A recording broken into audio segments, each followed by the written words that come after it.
Préface au Psautier. Luther, 1524.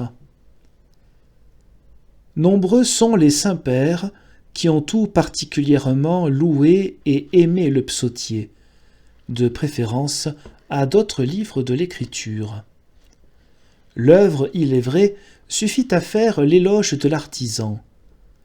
Encore faut-il que nous aussi lui apportions notre louange et notre reconnaissance.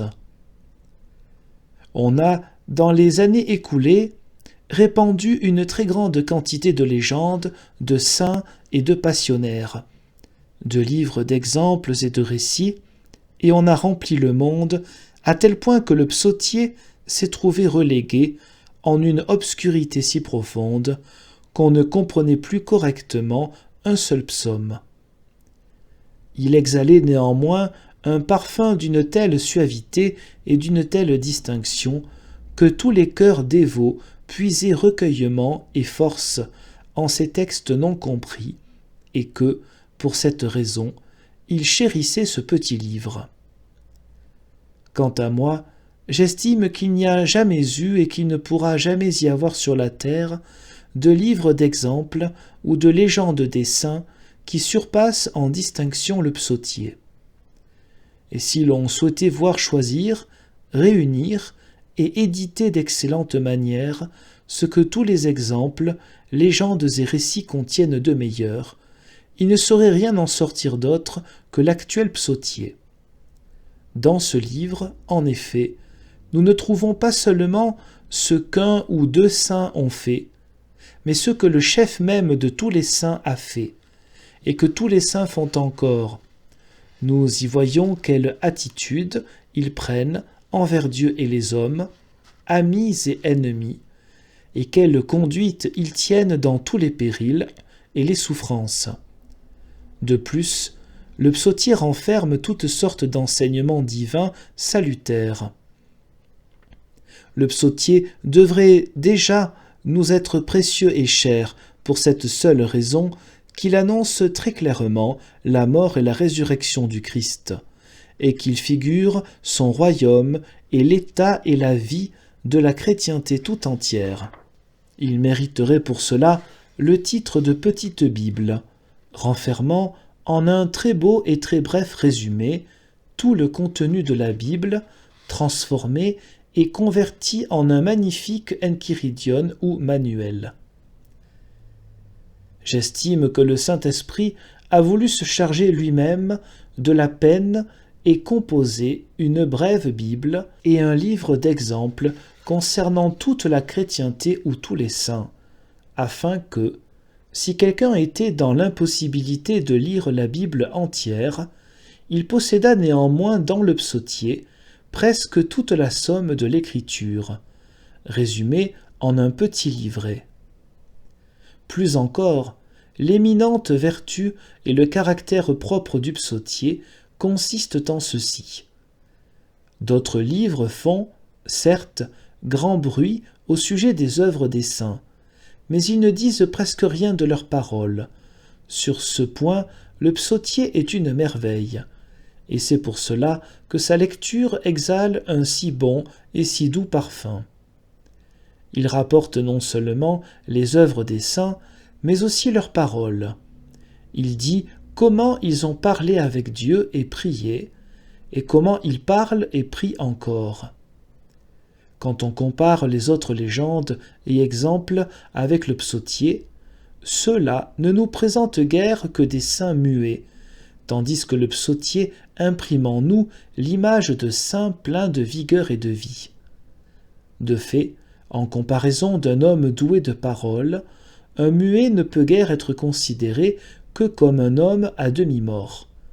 Aussi bien n'y a-t-il en l'homme nulle œuvre plus noble que la parole.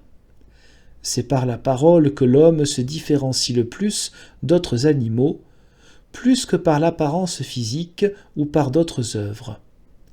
Un morceau de bois peut, en effet, lui aussi recevoir forme humaine par le ciseau de l'artiste, et un animal peut, aussi bien que l'homme, voir, entendre, sentir, chanter, marcher, se tenir debout, manger, boire, jeûner, avoir soif, souffrir de la faim, du froid et de la dureté de sa couche.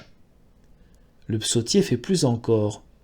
Il ne nous rapporte pas les propos communs et ordinaires des saints, mais leurs discours les meilleurs, ceux qu'ils ont adressés à Dieu lui-même avec grand sérieux dans les causes les plus éminentes. Ils ne nous exposent pas seulement ce qu'ils ont dit sur leur œuvre, ils nous exposent aussi leur cœur et le trésor intime de leur âme, en sorte que nous pouvons voir le fond et la source de leurs paroles et de leurs actions, je veux dire leur cœur, et savoir ce qu'ils ont pensé, et quelle attitude leur cœur a eue en toutes circonstances, dans le danger et le péril, toutes choses que ne font et ne peuvent pas faire les légendes et exemples, qui se bornent à célébrer les œuvres ou les miracles des saints. En effet, je ne puis savoir quelle attitude prend le cœur d'un homme, même si je vois ou entends quantité d'œuvres excellentes que cet homme a faites. Et de même que je préférerais entendre parler un saint plutôt que de voir ses œuvres, de même je préférerais de beaucoup voir son cœur et le trésor qui est dans son âme plutôt que d'entendre ses paroles. Or, c'est justement cela que le psautier nous offre en grande abondance concernant les saints, en sorte que nous pouvons savoir avec certitude quelle était l'attitude de leur cœur et quelles paroles ils ont adressées à Dieu et à chaque homme. En effet, un cœur humain est semblable à un navire sur une mer en furie, pourchassé par les ouragans venus des 4 points cardinaux. Tantôt nous assaille la peur et le souci d'un désastre à venir, tantôt nous sommes submergés par le chagrin et la tristesse d'un malheur présent. Tantôt se lève la bise de l'espérance et de la présomption d'un bonheur futur. Tantôt souffle le vent de la sécurité et de la joie des biens présents. Or, ces ouragans nous enseignent à parler avec sérieux, à ouvrir le cœur et à en vider le tréfonds. Car quiconque est plongé dans la peur et la peine parle tout à fait autrement du malheur que celui qui plane dans la joie. Et quiconque plane dans la joie parle et chante de joie tout à fait autrement que celui qui est plongé dans la peur. Le cœur n'y est pas, comme on dit, quand on demande à un homme triste de rire ou à un homme joyeux de pleurer. Je veux dire, le fond de son cœur n'est pas à découvert et ne s'exprime pas. Or, la majeure partie du psautier n'est-elle pas consacrée à parler ainsi avec sérieux en toutes sortes de tempêtes de ce genre? Où trouve-t-on des paroles plus délicates sur la joie que dans les psaumes de louange et d'action de grâce? Là, ton regard plonge dans le cœur de tous les saints, comme dans de beaux et joyeux jardins, et même comme dans le ciel, et tu y vois s'épanouir, comme autant de fleurs fines, gaies et qui réjouissent le cœur, toutes sortes de pensées belles et joyeuses concernant Dieu et ses bienfaits. Et où trouves-tu d'autre part des paroles plus profondes, plus plaintives et plus misérables sur la tristesse que dans les psaumes de douleur? Là aussi, ton regard plonge dans le cœur de tous les saints, comme dans la mort et même dans l'enfer. Comme tout y est sombre et ténébreux, dans la contemplation des différents aspects de la colère de Dieu. De même, quand les psaumes parlent de crainte et d'espérance, ils emploient des termes tels qu'aucun artiste ne pourrait te dépeindre comme eux la crainte ou l'espérance, et qu'aucun Cicéron ni aucun orateur de talent ne pourrait te les décrire pareillement. Et, comme nous l'avons dit, rien ne surpasse ce fait que les psaumes disent ces paroles devant Dieu et qu'il les lui adresse, ce qui leur donne cette double mesure de sérieux et de vie. En effet, quand on parle ordinairement à des hommes de semblables affaires, les mots ne jaillissent pas du cœur avec autant de force, de flamme, de vie et d'insistance. C'est pourquoi le psautier est le livret de tous les saints, et chacun y trouve, en toutes circonstances, des psaumes et des paroles qui correspondent à son cas et qui lui conviennent, comme s'ils avaient été formulés spécialement pour lui, en sorte qu'il ne saurait en formuler, en trouver ni en souhaiter de meilleurs. Et voici le bénéfice de tout cela, lorsqu'un homme se complaît dans ses paroles et qu'il les sent adaptées à son cas, il acquiert également la certitude d'être dans la communion des saints. Il est assuré que tous les saints ont éprouvé ce qu'il éprouve, puisque tous entonnent la même chansonnette que lui. Cela est particulièrement vrai quand il peut les prier devant Dieu comme eux l'ont fait, ce qui peut se faire uniquement dans la foi, car nul impie ne trouve ces paroles à son goût. Enfin, le psautier donne assurance et sûre conduite, en sorte que l'on peut y marcher sans danger, à la suite de tous les saints. En effet, d'autres exemples et légendes des saints muets citent quantité d'œuvres qu'on ne peut imiter. Bien plus, ils citent des œuvres plus nombreuses encore qui sont dangereuses à imiter et qui engendrent ordinairement des sectes et partis, en nous détournant et séparant de la communion des saints. Le psautier, lui, te préserve des partis et te conduit à la communion des saints, car il t'enseigne à penser et à parler, dans la joie, la crainte, l'espérance et la tristesse, comme tous les saints ont pensé et parlé. En résumé, si tu veux voir la Sainte Église chrétienne en un tableau plein de vie, de couleurs et de relief, en une petite miniature, prends et étudie le psautier.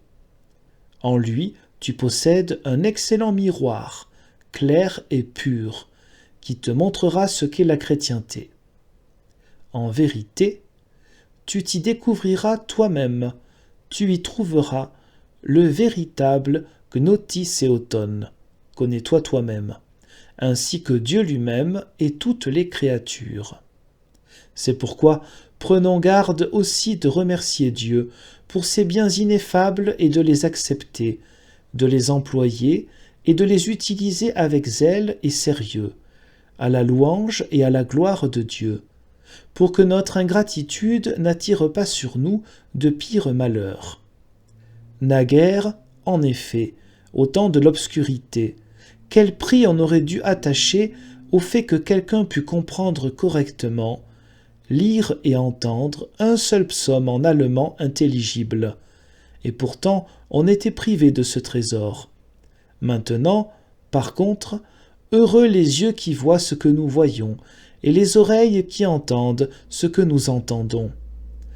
Pourtant, je crains, et c'est ce que nous voyons hélas, que nous ne soyons comme les Juifs dans le désert, qui disaient du pain céleste « Nos âmes sont dégoûtées de cette misérable nourriture ». Mais sachons aussi que le même passage de l'Écriture nous dit comment ils ont été châtiés et comment ils sont morts, afin que nous soyons préservés de semblables malheurs.